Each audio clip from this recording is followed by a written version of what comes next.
வாழ்வில் நிகழும் நிகழ்வனைத்திற்கும் தொடர்பு வேண்டுதலாகும். பதி எப்படி இருப்பார்? என்னுடைய வாழ்வு சுகத்தில் திளைக்க வேண்டும். மனைவி எப்படி இருப்பாள்? அவள் நல்லாளாக விளங்குவாளா?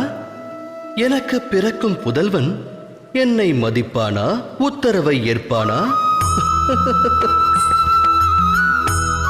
மனித மனம் தனது வேண்டுதல் அனைத்தும் நிறைவேற்றுபவரிடத்தில் பரிபூரண மோகம் கொள்கிறது.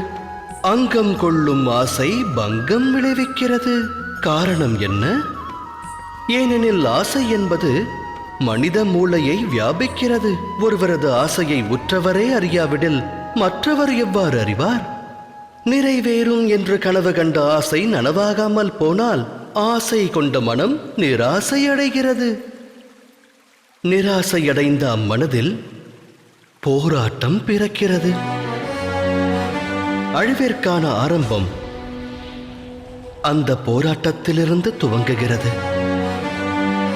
ஆனால் மனிதர் தம் மனதில் பேராசை என்னும் விதையை விதைக்காமல் அன்பினை விதைத்தால் அகண்ட அகிலமே நன்மையை பெறும். நன்மையை பெறும் அகிலத்தில் நலமோடு மானிடர்கள் வாழ்வார்கள் அல்லவா? விதைப்பது எதுவென்று ஆலோசியுங்கள்.